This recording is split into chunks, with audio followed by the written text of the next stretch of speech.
What's up, guys? It's your boy Josh Showtime. This is Showtime Fight Phone, where we talk all things fights.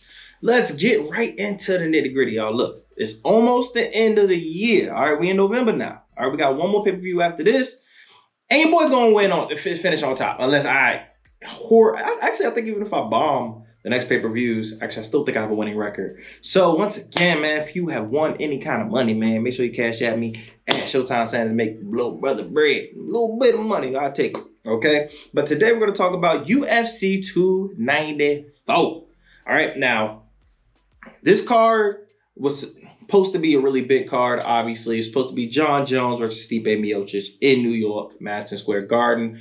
And now we're getting a fight that is important, but it's nowhere near what we thought it was going to be. And it's still a good card. It's not a great card. And this year, I've already said, this year's been very underwhelming as far as pay-per-views go. Not too many humongous fights. Boxing has killed UFC. Killed UFC this year as far as like giving us the fights that we want to see in star-studded, talented fighters, the best fighting the best. Boxing has killed it this year. This is one of the best years in the past 10 plus years that we've had. But yeah, still was a solid card. I'm get my predictions, and as always, man, once again, if you want some money, let me know. Now I always like to pick now a prelim as well as the whole main card. And I think for this one, I'm going to do Tabitha Ricci, aka Baby Shark, aka Ooh That Booty, and Lupe. All right, now this fight, I think it's going to be a banger, okay? Now, Baby Shark has been on a bit of a streak. Lupe has been phenomenal as of late. Big, strong, has been able to honestly muscle people, still hit people with power shots.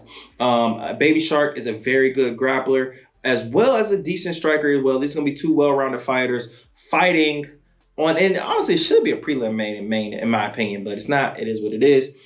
Now, I do think that Tabitha is going to come in there, and Baby Shark is going to try to, wrestle, maybe try to wear down a little bit the bigger fighter. But I think that Lupe's going to be just too big, too strong, be able to out-wrestle her in the exchanges that they do wrestle, and honestly land the stronger punches in the fight. Now, I do think Tabitha is going to try it when it is come to the standing department. Is going to try to chill on her distance, try to pick her apart, and then be able to work in some shots. Don't think that's going to work. I think Lupe's going to hit her with the heavier shots, be able to out-wrestle her, and pretty much beat her everywhere. And I think that it will be a unanimous decision, Lupe.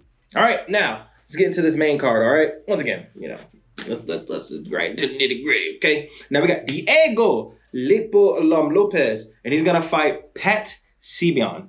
Now, I do think this is going to be a submission victory by Pat. I said Sabatino, whatever. All right, I'm by botchers from people's names. It is what it is. Look, I've been coaching wrestling. I've been bumped my head a few times. I'm sorry if I butcher your names, but I'm going Pat by submission first round. He's going to get him down and be able to get a sneaky submission. And next thing you know, we're going to move on to the second fight. Now, the second fight is going to be Benoit versus Matt Frivolo. Now, this is a very good fight. This is an important fight. I believe they're both in the top 15. Not sure what the exact rank is, but yet still these are talented fighters that's obviously trying to move up the ranks. I believe that Benoit is going to win. I believe he has one loss, it's like 15-1 or whatever. I think that they're both very well-rounded fighters as well. But I do think that the ground department, it belongs to Benoit a little bit more. And I think he'll be able to out-wrestle him and beat him to positions, be able to cut the corner, get him down, do a little ground and pound, possibly get a submission. I'm not banking on a submission 100% because Frivolo ain't an easy dude to submit, but yet and still it's possible. I think he's been submitted before. But I do think that he will either lose by unanimous decision or he will get submitted. Now, the last three fights are actually some names. Big names, all right? Some names we care about more than the ones that I just mentioned. I'd say these other ones didn't matter, but these are the ones that, that's where you get your money at. All right, now we have Mackenzie Dern versus Jessica Andrade. Now, this fight is a very interesting fight. Honestly, it's a fight where I'm tugging. I don't necessarily know who will win. The reason why I'm saying this is Mackenzie Dern. She's not a good striker, but she's a powerful striker. She can and she will hurt you with her punches. She loads up a lot, but once again, they're quick. And when they land, they do seem to get people's attention. We already know when it comes to the ground game, her jiu-jitsu is world class. All right, probably pound for pound, the best. Okay, in pound for pound, probably the best jiu-jitsu in women's MMA. Now, her grappling though, her takedowns is probably some of the worst in that division. She doesn't set them up. She just dives in for a leg and she hopes and prays to get the takedown, or she'll try to pull guard and then you'll just, grapple through that way. But as far as her succeeding in takedowns, it's not really there. Jessica Andrade, we know what it is when it comes to her. Unlimited cardio. She doesn't really get tired too much unless it's on short notice, which she's been doing lately. But she has really good cardio, great pace, power puncher. She's probably the heaviest puncher that's not named Amanda Nunes. And I think she got knockouts. Did she got TKOs in like all three divisions? Like, I think so. Or, yeah, I think she might. But if she doesn't, I know she got W's in all three divisions. But we know strongest maybe fighter in that daggone division. Good cardio. Good takedown defense. Really good takedowns as well. Jiu-jitsu, not really there. But solid everywhere else. Now, she is on the backside of her career. She's no longer in her prime. She's no longer as good as she used to be. But yet and still, tough cookie to crack no matter what. And to be honest with you, her last few fights, which were kind of setup fights, she also was last-minute replacements to fight, like, literally, like, Tatiana Suarez. Like, to fight, like, some dogs. Like, no, it's... And not to mention, I think they said she fought, 5 times in the past year. It's been a tough go for her, but at the same time, you could tell she's been desperate for money. And I hope that she's been able to have a full training camp, because I'm letting you know right now, if she comes in the way she's been coming in, which is I just want to rush, I'm trying to make money, she will lose to Mackenzie Dern. She'll probably get submitted. Now, if this is the Jessica Andrade that I know and I love so much, the tiny tornado, and I know that's someone else, but she really is a tiny tornado, she should win. She should win. And the reason why I'm saying is that they both love to throw bombs. All right. I do think that Mackenzie's bombs are a little bit more wild, a little bit longer and wider. And I think that Jessica Andrade is shorter, more compact, and she'll be able to land that first, which will hurt Mackenzie Dern and knock her out. So I'm going to go Jessica Andrade by KO. I'm not 1,000,000% confident in this. I can see Mackenzie Dern winning, especially the way Jessica Andrade has been looking lately. But I'm going to say Jessica Andrade's got one more showing. One more solid showing, and I think this will be it. Now, the co-main, which was supposed to be the main, which was Jon Jones and Stipe, but now it got switched out. And that's going to be Tom Espol, and it's going to be Sergey Povich.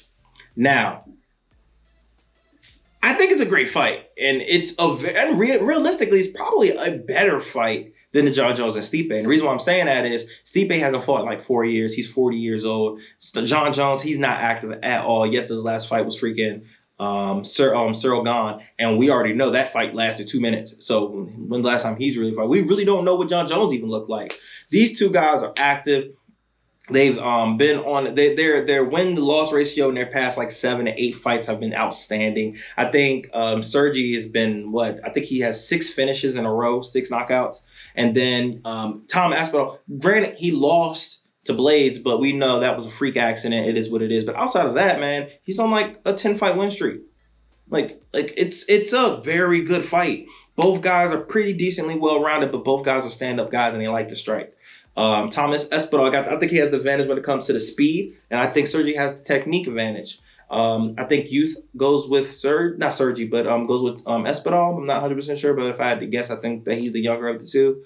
And like I say, he's more fluid. I think he's quicker, but yet and still, when it comes to the actual technical standpoint, I think Sergey's got him beat. Now, this is a tough fight as well to pick. Because I can see either one winning. Either guy can knock either out. And I don't think my stock will drop for either or losing, because I think they're both like A and B. Like they're the future. These guys will, I think, fight again. I think this will probably be a trilogy eventually for the title. And yes, I know this is interim, but once again, they're just too talented, too good. And there's not too many dogs coming up in heavyweight for me to think that they won't be able to fight three more times. But if I had to bet, and I want to put my money on someone, I'm going to go Tom Espol. I think that the youth, the quickness will be able to get him in and out of strikes and get him out of danger. Granted, I can very well see him doing something where he tries to dart in and come out and he gets caught with a strike because he had his hands down. Because once again, Sergey's a technician. He's really, really strong and he can hurt you. I can see that happening, but I'm going to say Tom Espol will use his speed, his range, and be able to get in and out and be able to secure the KO finish. All right, and we're going to have an and-new. We're going to have an and-new regardless, though.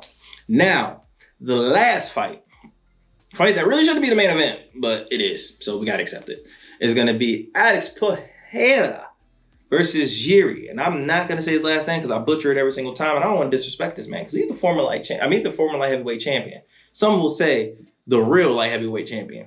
Now, we know Jiri is probably the wildest human being of all time. If you don't know, I'll just show you the clip of him yelling. Okay, so that's clearly what Jiri is. He's a wild man, and he fights just like how he looks when he's going into the octagon. Crazy, okay? Unpredictable, heavy strikes, unorthodox strikes, and you never know what this man's going to do. And his cardio is not great, but he's so tough that he overcomes it, so it doesn't matter. All right, him beating Glover was pure heart. He was exhausted, and I don't blame him because he threw some bombs at Glover. But yet and still, they both were surviving, and he eventually got the finish, and that's what mattered. And he, got the dub. Now, when it comes to his opponent, Espol, he can fight 5 rounds. We've seen it, and we already know he's a two-division world champion in kickboxing. He's knocked out Izzy twice, one in kickboxing, one in MMA.